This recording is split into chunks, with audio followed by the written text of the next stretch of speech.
రేఖామయధ్వజసుధాకలశాతపత్రవజ్రాంకుశాంబురుహకల్పకశంఖచక్రై భవ్యైరలంకృతతలౌ పరతచ్చతిన్నై శ్రీవేంకటేశచరణౌ శరణం ప్రపద్యే అంటాం కదూ. అటువంటి దివ్య చిహ్నములతో కూడుకున్నటువంటి చిన్ని పాదంతో ఈ చిన్న కృష్ణుడు ఆ బండిని తంతే ఆ బండి ఆకాశంలోకి ఎగిరిపోయింది అన్నారు. నిదిరించిన శిశువాకుని ఏడ్చిచు కాలెత్తిన తాకి ఎగసెను కాని ఏ మూలమున బండి ఎగయదని తద్బాలుని కడనాడుచుండి పలికిరి శిశువుల్. ఏ ఇతర కారణం కాదు, కేవలం ఈ పిల్లాడి పాదం తగిలే బండి ఎగిరిపోయి ఆకాశం దాకా వెళ్ళి కింద పడి పగిలి ముక్కలైపోయిందన్నారు. అంటే వాళ్ళు అన్నారు, ఈ పిల్లాడెంతున్నాడు, ఇంకా బోరగిలబడ్డాడు, వీడి ఏమిటి, కాలెత్తడం ఏమిటి, పాదం తగలడం ఏమిటి, బండి ఏమిటి, పైకి ఎగిరిపోవడం ఏమిటి, బాలుండెక్కడ బండి ఎక్కడ అభోభాగంబుపై ఏర్పడన్ కాలంతన్నుట ఎక్కడ ఆటపడుచుల్ కల్లాడిరి జడ్డుంపల్ కేలోకంబుననైన చెప్పబడునే అంచు ఆ వేలువిరేతలు ప్రభూతాశ్చర్యలైరెంతటన్. వాళ్ళందరూ కూడా ఇదంతా కూడా తెలియని పిల్లల మాట. బాలుండెక్కడ బండి ఎక్కడ, ఈ వీడు చూస్తే చిన్న పిల్లాడు, బండి చూస్తే అంత పెద్దది, అభోభాగంబుపై ఏర్పడం కాలం తన్నుట ఎక్కడ, ఎక్కడో ఆకాశం మీదకి వెళ్ళిపోయేటట్టుగా పిల్లాడేమిటి, కాలుతో బండిని తన్నడం ఏమిటి, తెలియని మాటలు పిల్లలు ఏదో మాట్లాడుతున్నారని అక్కడ ఉన్నటువంటి యశోద గోపకాంతలు అందరూ అన్నారు. కానీ నిజానికి వాళ్ళు అన్న దాంట్లో తప్పేం లేదు. చిన్నవాళ్ళు అంటే కపట మెరగని వారు, మర్మ మెరగనటువంటి వారు, ఉన్నది ఉన్నట్టు మాట్లాడేటటువంటి వారు. వాళ్ళు చెప్పిన మాటలు ఏ ఉన్నాయో అవి పరమసత్యములు. కృష్ణుడు తన్నిన కారణం చేతనే బండి ఎగిరిపోయింది, శకటాసుర సంహారం చేశాడు.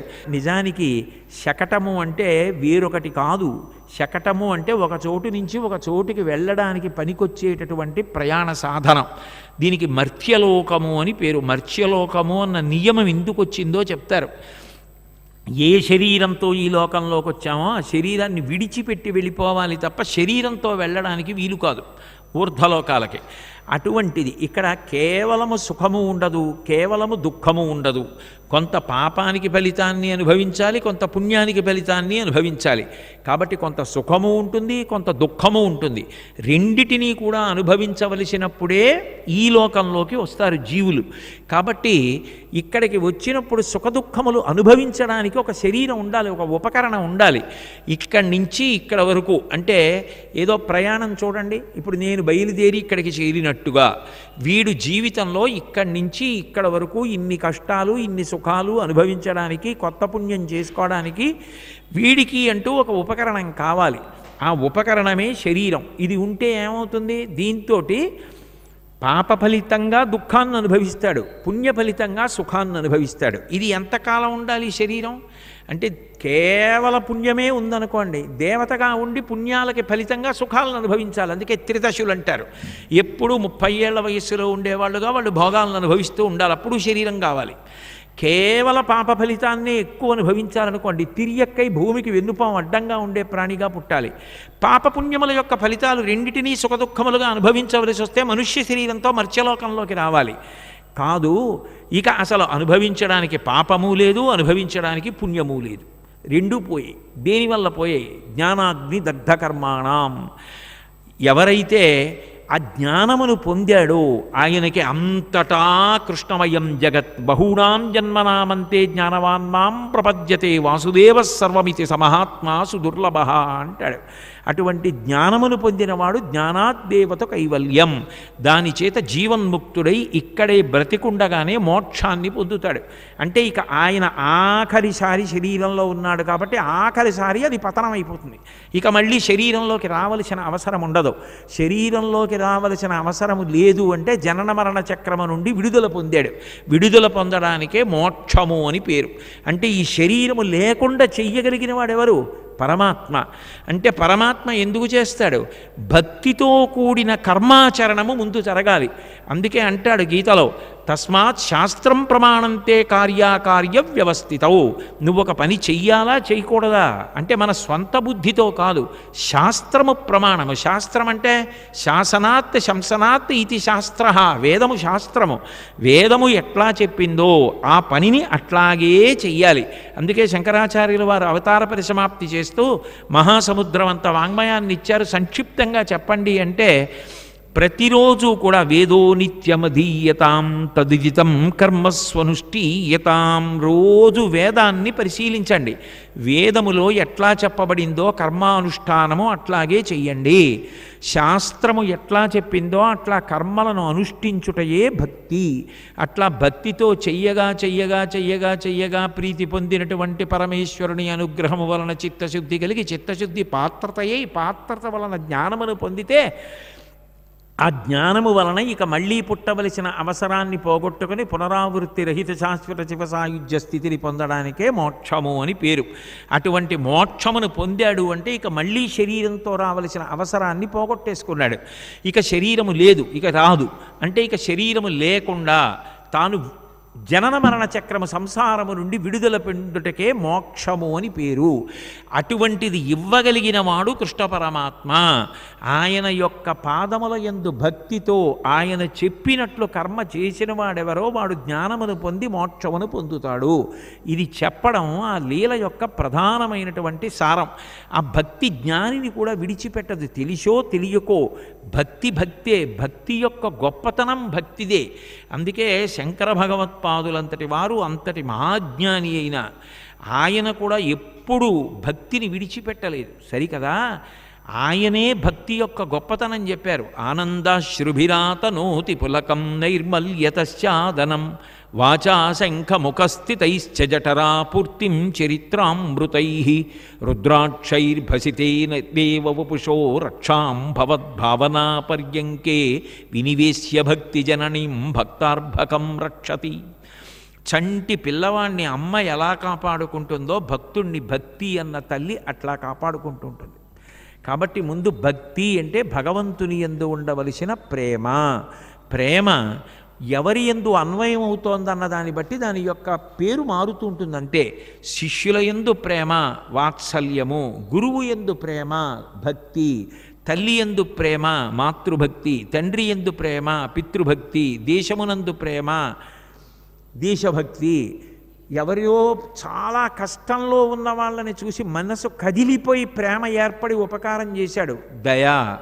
ప్రేమ ఎప్పుడు ఎట్లా పొటమరించిందన్న దాన్ని బట్టి మీరు ప్రవర్తించిన విధానాన్ని బట్టి దాని పేరు మార్చుకుంటుంది తప్ప ప్రధానముగా అది ప్రేమయే. అది మనసులోంచి పుట్టాలి. మనసులోంచి పుట్టాలంటే అనుబంధము తెలియాలి. భగవంతుడికి మనకి ఉన్న అనుబంధము తెలిసి ఉన్నప్పుడు అప్పుడు భగవంతుని యందు భక్తి ఏర్పడుతుంది. కాబట్టి అటువంటి స్థితిని కల్పించగలిగిన వాడు కృష్ణ పరమాత్మ. ఏడాది వయసు వచ్చిన తరువాత తృణావర్తోపాఖ్యానము అని ఒక అద్భుతమైనటువంటి లీల చేశాడు భగవానుడు. ఒకానొకనాడు తల్లి యశోద ఏదో పని చేసుకుంటూ పిల్లవాడిని ఊళ్ళో పడుకోబెట్టుకుంది. పడుకునున్నాడు చిన్ని కృష్ణుడు. ఆ పడుకునున్నటువంటి చిన్ని కృష్ణుణ్ణి ఆమె బరువుగా అనిపించి అకస్మాత్తుగా పిల్లవాడిని కిందకి దింపేసింది. అప్పుడప్పుడు మనకి కూడా భగవంతుడు బరువుగా అనిపిస్తాడు. అబ్బా ఏమిటి రోజు ఈ పూజ ఏమిటి, ఈ చదువుకోవడం ఏమిటి, ఈ రామనామం రాసుకోవడం ఏమిటి, ఈ ప్రవచనాలు ఏమిటి, హాయిగా మనం కూడా ఏదో ఆ చలనచిత్రాలు చూసుకుంటూ ఎక్కడో ఏదో పెట్టి దగ్గర కూర్చుని అందులో వచ్చేవన్నీ చూసుకుంటూ కావలసినవన్నీ తింటూ తిరగకుండా ఎందుకు వచ్చిన అల్లరి ఇదంతాను అని అనిపించవచ్చు. భక్తికి ఉద్ధాన పతనాలు ఉంటాయి.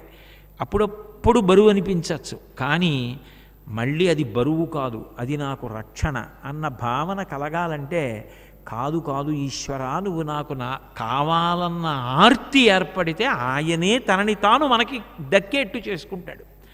పక్కకి దింపింది యశోద. ఎప్పుడు దింపిందో అప్పుడు వెంటనే కంసుని పనపున తృణావర్తుడు అని ఒక రాక్షసుడు బయలుదేరి వచ్చాడు కృష్ణుణ్ణి సంహరించడానికి. ఆయన పెద్ద సుడిగాలి రూపంలో వచ్చి ఆ చిన్ని కృష్ణుణ్ణి గిర్ర గిర్ర గిర్ర గిర్ర గిర్ర గిర్ర తిప్పుతూ పైకి తీసుకుపోయాడు. సుడి ఎరుగని హరిసుడివడ సుడిగాలి తెరంగు రక్కసరు విసిరిడి ఆ సుడిగాలి ధూళి కన్నుల సుడివడ గోపకులు బెగడి సుడివడి రెధిపా అంటారు పోతన గారు. ఎప్పుడు ఏ సందర్భం నడుస్తోందో దానికి అనుగుణంగా పద్యం నడుస్తూ ఉంటుంది పోతన గారికి. ఆ గాలి సుడి తిరుగుతూ ఆ ధూళి అంతా కూడా అక్కడ ఉన్న గోపాల బాలురు గోపకాంతలు యశోద రోహిణి వాళ్ళ కళ్ళల్లో పడిపోయిన కారణం చేత కళ్ళు కనపడకుండా పోయి వెంటనే వాళ్ళు కళ్ళు మూసుకొని కళ్ళు నులుముకునే లోపల సుడిగారి రూపంలో వచ్చినటువంటి రాక్షసులు ఆ చిన్ని కృష్ణుడిని గిరగిర గిరగిర తిప్పి పైకి తీసుకెళ్ళిపోయాడు. తీసుకెళ్ళిపోయి పైనుంచి కిందకు వదిలేద్దాం, పెద్ద బండరాళ్ళ కుప్ప మీద పడేస్తే పిల్లవాడు మరణిస్తాడని ఆయన ప్రణాళిక.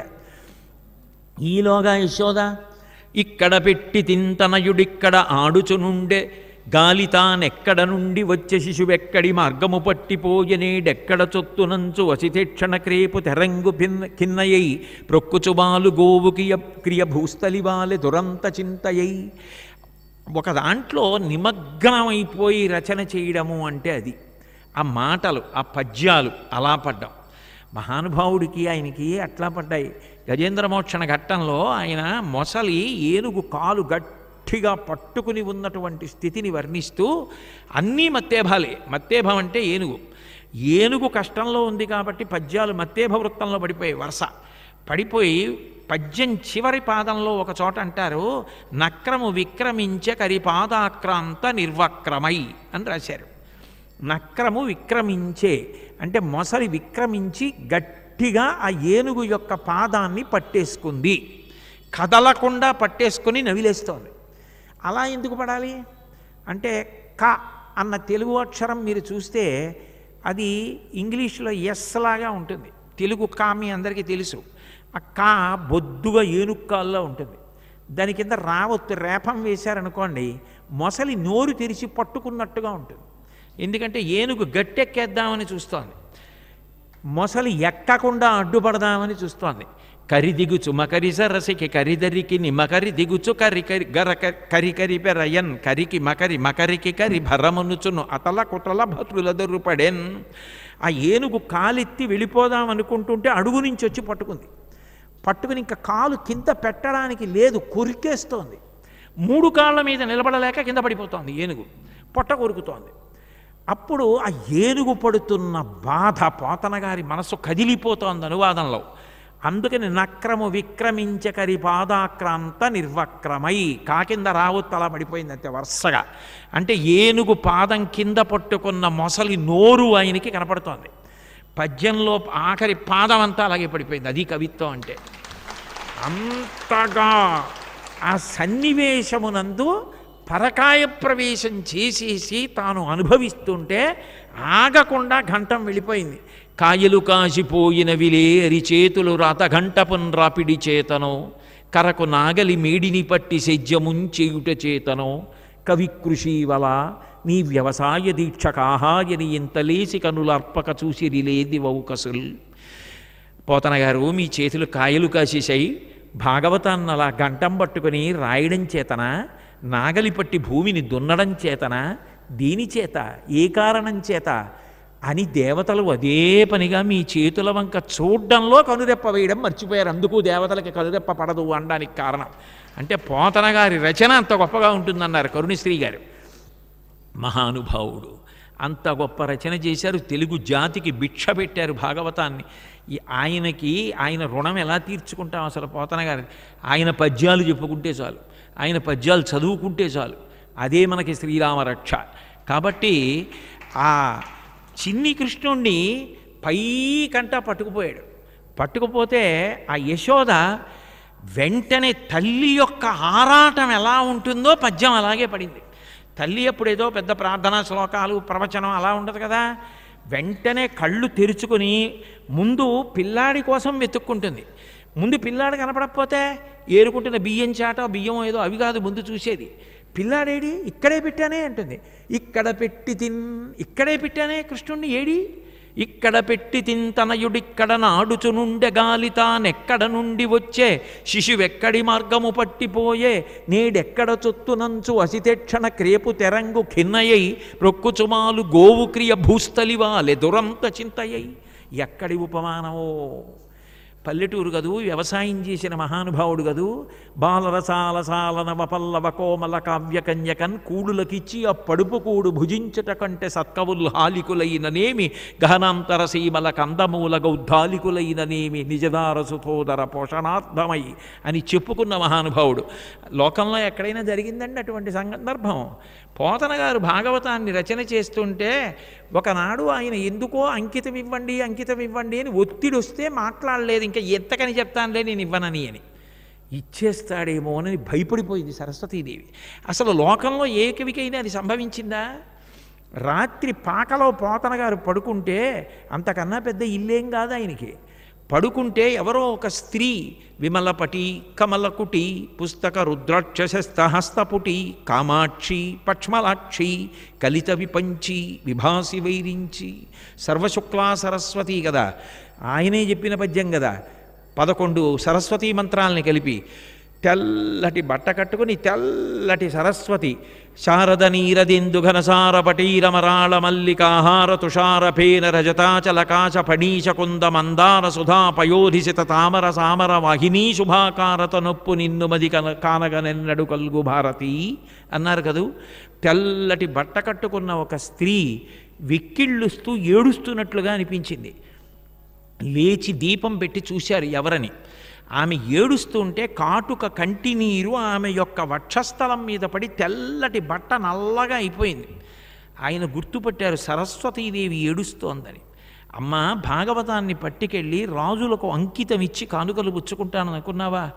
కాటుక కంటి నీరు చనుకట్టు పయింపడ ఏలయేక్షదో కైఠబురాజు మర్దనుని గాదిలి కోడవా ఓ మదంబ ఓ హటకు గర్భురాణి నిన్నాకటిగిన్ కొలిపోయి అల కర్ణాట కిరాత కీచకులకున్ అమ్మను త్రిశుద్ధిగనమ్ము భారతి అని పోతన గారు చెప్తే, అమ్మా ఎవరికి అమ్మనమ్మా అంకితం చెయ్యనమ్మా, నాకేం అక్కర్లేదమ్మా, ఈ మనుజేశ్వరాధములకిచ్చి పురమ్ములు వాహనమ్ములున్ సొమ్ములు కొన్ని పుచ్చుకొని శక్తి శరీరము వాసి కాలుచే సమ్మెట మాటలంబడక సమ్మతి శ్రీహరికిచ్చే చెప్పే ఈ బమ్మెర పోతరాజొకడు భాగవతంబు జగద్ధితంబుగన్.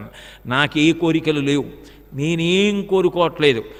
అనుకుంటే అనుకోవచ్చుగాక ఆయనకి కోరికలు ఉన్నాయని, నిజానికి నాకే కోరికలు లేవమ్మా. నేను కేవలం రామచంద్రమూర్తికి అంకితం ఇవ్వడానికి చెప్పుకుంటున్న భాగవతము మాత్రమే. కాబట్టి ఏడవకమ్మా అంటే సరస్వతీదేవి సంతోషించిందంటే పోతన గారి యొక్క కవిత్వం, ఆయన భక్తి ఏం చెప్పగలం. అటువంటి మహానుభావుడు కాబట్టే పరకాయ ప్రవేశం చేసేటువంటి పద్యాలు ఇచ్చారు. సరే వెనక్కొస్తే, ఇక్కడ పెట్టి తింతనయుడిక్కడ నాడుచునుండే గాలితానెక్కడ నుండి వచ్చే శిశువెక్కడి మార్గము పట్టిపోయనేడెక్కడ చుట్టునంచు వసితెక్షణ క్రేపు తెరంగు కిన్నయ్యి.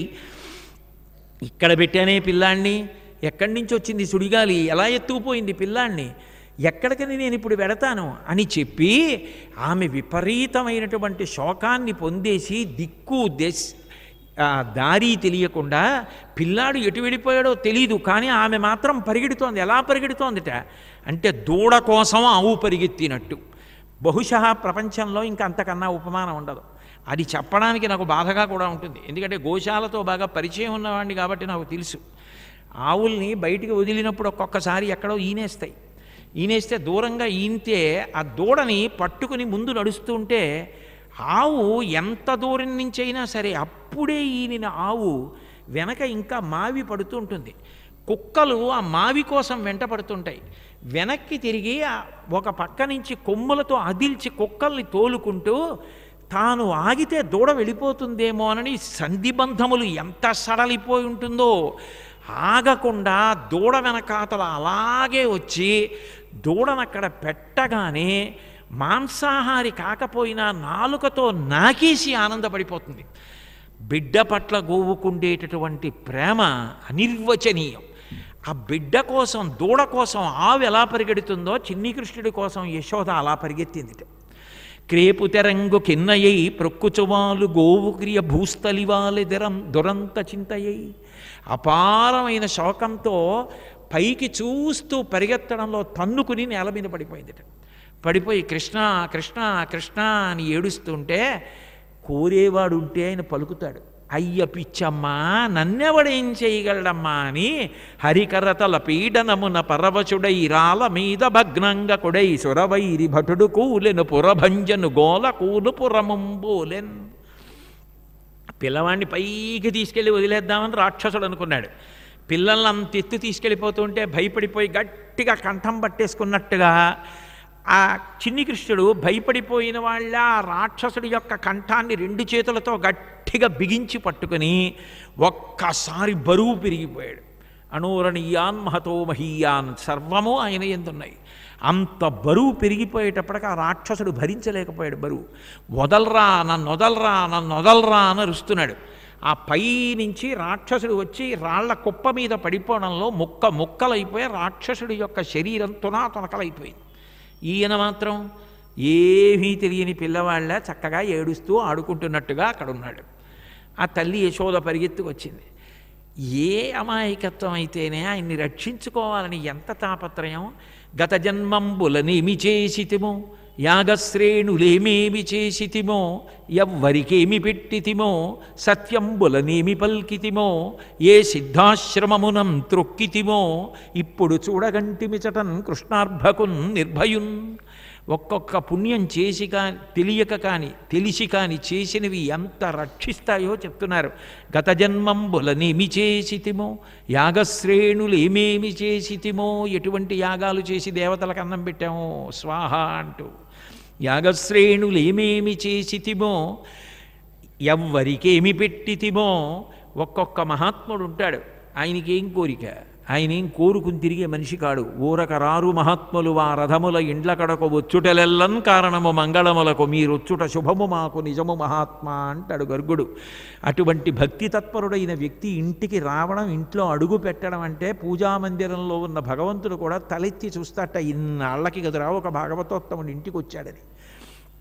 ఆయన గుక్కెడు నీళ్లు తాగడమో పట్టెడు పదార్థం తినడమో సంతోషించి వెళ్ళిపోవడమో చాలు. కాబట్టి ఎవరికి ఏం పెట్టామో. ఒకప్పుడు ఒక పేద బ్రాహ్మణి ఎండిపోయిన ఉసిరికై శంకరాచార్యులు వారి చేతిలో వేసింది. వెంటనే వందే వందారు మందారం ఇందిరానంద కందళం అమందానంద సందోహ బంధురం సింధురాననం అంగం హరేహ పులకభూషణమాశ్రయంతి భృంగాంగనేవ బకుళాభరణంతమాలం అంగీకృతాఖిల విభూతిరపాంగలీలా మాంగల్యదాస్తు మమంగళ దేవతాయా దద్యాదయానుపవనో ద్రవిణాంబుధార అస్మిన్న కించన విహంగ శిశవ్విషణ్ణే దుష్కర్మ ఘర్మమపనీయ చిరాయ దూరం నారాయణ ప్రణయనీ నయనాంబువాహ. అమ్మ, ఈమెకి దుష్కర్మ ఉంటే గత జన్మలలో ఈమె చేసిన పుణ్యం లేకపోతే ఈమె పాపములను నీ దయా అన్న కడగంటి చూపుతో మేఘాన్ని గాలి కొట్టేసినట్టుగా కొట్టేసి నా చేతిలో వేసినటువంటి ఎండు ఉసిరికను అడ్డుపెట్టి ఈమెకి ఐశ్వర్యాన్ని ఇమ్మని శంకర భగవత్పాదులు ప్రార్థన చేస్తే గంటన్నర సేపు బంగారు ఉసిరికలు వర్షించింది లక్ష్మీదేవి. కాబట్టి ఒక్కొక్కప్పుడు ఒక్కొక్కరికి పెట్టినది అంత అక్కరకు వస్తుంది. మహాత్ములైనటువంటి శంకరుల చేతిలో పడిన ఎండు ఉసిరికే ఒక పేద బ్రాహ్మణికి కనకధార లక్ష్మీదేవి కురిపించేటట్టు చేసినప్పుడు ఒక్కొక్క మహాత్ముడికి తెలిసో తెలియకో పెట్టినది ఏదుందో అది అంత కాపాడదా? ఎవ్వరికి ఏమి పెట్టితిమో, ఏ సిద్ధాశ్రమమునం త్రొక్కితిమో, సత్యంబులనేమి పల్కితిమో, ఏ చింతారతిన్ పొద్దుపుచ్చితిమో, ఏ మంచి మాటలు మాట్లాడుకుంటూ గడిపామో, ఏ మహాత్ముడి దర్శనం చేశామో. ఇప్పుడు చూడగంటిమిచటన్ కృష్ణార్భకున్ నిర్భయున్. నిర్భయుడు, అర్భకుడు, చిన్న పిల్లవాడైనటువంటి ఈ కృష్ణుడు బతికాడంటే అదృష్టం కదూ. అలిసితివి కదన్న ఆ కొంటివి కదన్న, మంచి అన్న ఎడ్పు మానుమన్న, చన్ను కొడువుమన్న సంతసపడమన్న అనుచు చన్ను కొడిపే అర్భకునకు. అది పోతనగారి పద్యం అంటే. తల్లి అంత కష్టపడిపోయి అంత ఆపద ఎదుర్కొన్న పిల్లాన్ని ఎత్తుకున్నప్పుడు ఇదంతా నా తప్పే నాన్న, నేనే నిన్ను చూసుకోలేదు నాన్న, నేనే నిన్ను కింద దింపేశాను నాన్న, అందుకే రాక్షసుడు ఎత్తుకుపోయాడు నాన్న, ఎంత అలిసిపోయావో నాన్న, నేను చచ్చిపోయాను రా నాన్న అని బాధపడిపోయి పాలు తాగమని వాణ్ణి బతిమాలేసుకున్నట్టే పద్యం కూడా పడిపోతుంది. అలసితివి కదన్నా యాకొంటివి కదన్నా, మంచి అన్న ఏడ్పు మానుమన్నా, చన్ను కొడువుమన్నా సంతసపడుమన్నా అనుచు చన్ను కొడిపే అర్భకునకు. ఆమె స్తన్యాన్నిచ్చి పాలిచ్చి చిన్ని కృష్ణుణ్ణి ఊరార్చిందిట. ఏమిటి ఈ లీల అంటే, డబ్బు కావలసిందే, మనిషి డబ్బు లేకుండా బ్రతకలేడు, డబ్బు ఆర్జించకుండా ఉండకూడదు కూడా. మాతా నిందతి నాభినందతి పితా భ్రాతా న సంభాషతే, భృత్యక్కుప్యతి నాను గచ్చతి సుతా కాంతాపి నాలింగతే, అర్ధప్రార్థన శంకయాన కురుతే సల్లాపమాత్రం సుహృత్, తస్మాత్ నైతికమర్ధమార్జన శృణు సఖే విత్తేన సర్వే వశాః అంటారు. డబ్బు సంపాదించకపోతే మాతా నిందతి, ఎప్పుడు తిట్టడం అన్నది ఇష్టం లేని అమ్మ కూడా తిడుతుంది. నాభినందతి పిత, తండ్రి సంతోషించాడు, అమ్మయ్య అక్కరకు వచ్చాడు కొడుకన్న ధైర్యం ఉండదు. నాభినందతి పిత భ్రాతాన సంభాషతే, అన్నదమ్ములు కూడా పలకరించారు. భృత్యక్కుప్యతి, సేవకుడు కూడా ఎదురురాడు. భృత్యక్కుప్యతి నాను గచ్చతి సుతా, నాన్నగారు వస్తూ ఉంటే నాన్నగారికి కాళ్ళు కడుక్కోవడానికి నీళ్ళు ఇద్దామని కొడుకు ప్రియమార ఆ కలశలో నీళ్లు పట్టుకుని బయటికి రాడు. కాంతా పినాలింగతే, ఎంత మంచిదైనా భార్య కూడా సంతోషంగా కౌగిలించుకోదు. అర్ధప్రార్థన శంకయాన కురుతే సల్లాపమాత్రం సుహృత్, ఆయన మంచివాడే, స్నేహితుడు అయినా అస్తమానం ఆయన అప్పడిగితే ఏమీ సంపాదించకుండా, ఏ ఉద్యోగం లేకుండా ఆయన మాత్రం ఎన్ని మాటలు ఇస్తాడు. అందుకని ఇటువైపు నుంచి ఎడుతుంటే అటువైపు చూసేట్టు పక్కకి వెళ్ళిపోతాడు. అర్ధప్రార్థన శంకయాన కురుతే సల్లాపమాత్రం సుహృత్, తస్మాత్ నైతికమర్ధమార్జన శృణు సఖే విత్తేన సర్వే వశాః. డబ్బు సంపాదించు సోదరా, కానీ ధర్మం తప్పి నీతి తెప్పి మాత్రం సంపాదించకు. నీతిగా ధర్మంగా నువ్వు ఏది సంపాదించావో అది నీకు కోటాను కోట్లై ఎక్కడికి వస్తుంది. కాబట్టి డబ్బు మీద వ్యామోహం ఎక్కువైపోతే దానికి అంతుండదు. అగ్నిహోత్రంలో నెయ్యి పోస్తే అగ్ని ఆరుతుందా, ఇంకా పెరిగిపోతుంది. సుహుతంబులయ్యే సిగలను కళ్యాణమి కాలముందంటారే, అలా ఇంకా పెరిగిపోతుంది మంట. నీళ్లు పోస్తే ఆరుతుంది. తృప్తి అన్నది ఎక్కడో అక్కడ మనిషి పొందకపోతే, ఇది నాకు అవసరమా అన్నది ఆలోచించుకోకపోతే, కోరిక అన్న మాటకి అర్థం లేకుండా పోతుంది. అవసరము భగవంతుడు వద్దు అని అనలేదు, నన్ను అడుగు అని చెప్పాడు. చతుర్విధా భజంతే మాం జనా సుహృతినోర్జున ఆర్తో జిజ్ఞాసురర్థార్థి జ్ఞానీచ భరతర్షభ అన్నాడు. 4 రకాల భక్తులు నన్ను ఆశ్రయిస్తారన్నాడు. అవసరమైనది నీ దగ్గర లేకపోతే, పొందలేకపోతే, బాధపడుతుంటే ఈశ్వరుణ్ణి ఆశ్రయించడంలో తప్పు లేదు. నేను అమెరికా అధ్యక్షుడిని అవ్వాలని కోరికెందుకు? దేనికి అది నాకు? అక్కర్లేనివి అడగడం కోరికలు, కావలసినవి అడగడం అవసరాలు. కోరికేది అవసరమేది తేడా తెలుసుకోకపోతే మనిషిని ఆ పిచ్చి, ఆ కోరిక, ఆ ప్రయత్నం, ఆ డబ్బు సంపాదించడం, కోరికలు తీర్చుకుంటూ ఉండడం, ఇది సుడిగాలి ఒక చిన్న గడ్డి పరకని ఎట్లా తిప్పేస్తుందో అలా తిప్పేస్తుంది. అలా తిప్పేస్తుంది. కాలం వెళ్ళిపోతూ ఉంటుంది. మృత్యు ఆగుతుందా? మృత్యు ఆగదు. ప్రత్యాయాంతిగతా పునర్న దివసా కాలో జగద్భక్షక లక్ష్మీస్తోయ తరంగ భంగచపలా విద్యుచ్చలం జీవితం. మెరుపు తీగ లాంటిది జీవితం. కాబట్టి ఈలోగా సూర్యోదయ సూర్యాస్తమయాల్లో, చంద్రోదయ చంద్రాస్తమయాల్లో జీవితాన్ని భగవంతుడు ఆయుర్దాయాన్ని తినేస్తాడు. నీటి అడుగు నుంచే మొసలి రూపంలో వచ్చేస్తుంది మృత్యువు, వచ్చి పట్టుకుంటుంది. అప్పుడు ఇంకెవరు ఉపకారం చేస్తారు? ఎవరు ఆ సమయంలో ఎవరు మాత్రం అక్కడికి వస్తారు? మకరితోడపోరు మాతంగ విభుని ఒక్కరి నిడించిపోవ కాళ్ళు రాక కోరి చూచుచుండే కుంజరీయూధంబు మగలతగులుగారే మగువలకును. ఇప్పుడు ఎవరైనా చూస్తూ ఉండవలసిందే తప్ప మొగుడికి పెళ్ళం చేసేది లేదు, పెళ్ళానికి మొగుడు చేసేది లేదు. దీపం ఉండగా ఇల్లు చక్క పెట్టుకో, నీకు ఒంట్లో ఓపిక ఉండగా నీ గురించి నువ్వు చేసుకో. ఉద్ధరేణ ఆత్మనాత్మానం ఆత్మాన భవసాదయేత్ ఆత్మైవ ఆత్మనా బంధు ఆత్మైవ రిపురాత్మన. నీకు నువ్వు మిత్రుడు, నీకు నువ్వు శత్రుడు. దేశకాలముల నెరిగి కురుపుణ్య మహోరాత్రం చేయవలసింది చేస్తూ ఉండాలి, లేకపోతే పాడు చేసుకున్నవాడి అవుతావు. కాబట్టి తృప్తి అన్నది నీ అంత నువ్వు ఎక్కడో సాధించుకోలేకపోతే, వ్యాప్తిం పొందక వగవక ప్రాప్తంబగు లేశమైన 10,000ను చుంతృప్తించందని మనుదుడు సప్తద్వీపములనైన చక్కంబడునే. 7 ద్వీపాలు తీసుకొచ్చి వాడికి దానం చేసేసినా కూడా, అయ్యా మీరు కట్టుకున్న పట్టుపంచ బాగుంది, లేకపోతే కట్టుకున్న పంచ అంచు పెద్దది బాగుంది, నాకు ఇచ్చేయి రా అని అడుగుతాడు. వాడికి తృప్తి ఎక్కడ ఉంటుంది? తృప్తి అన్నది మనిషి పొందాలి ఎక్కడో. తృప్తిని మించిన ఐశ్వర్యం ఎక్కడుంది? కౌపీనవంత ఖలు భాగ్యవంత అన్నారు శంకరాచార్యులు వారు. తృప్తి నువ్వు పొందాలి, అప్పుడు మహదైశ్వర్య సంపన్నుడు అవుతావు. కాబట్టి అది లేకపోతే సుడిగాలి గడ్డి పరకని తిప్పినట్టు తిప్పేస్తుంది. ఎందుకు పనికి రాకుండా ఇంత గొప్ప మనుష్య జన్మ పాడైపోతుంది. అట్లా తిరగబడుతూ ఉంటే నిన్ను నువ్వు నిగ్రహించుకోలేకపోతే ఆ విషయాన్ని భగవంతుడికి చెప్పు. రోషీరోయదు కామినీ జనుల తారుణ్యోరు సౌఖ్యంబులన్ బాసీబాయదు పుత్రమిత్రధన సంపద్భ్రాంతి వాంఛాలతల్ కోశీకోయదు నామనంబకట నీకున్ ప్రీతిగా సత్క్రియల్ చేసి చేయదు దీని త్రుళ్ళనచవే శ్రీకాళహస్తీశ్వర అని భగవంతుడికి చెప్పు. శరణాగతి చెయ్యి.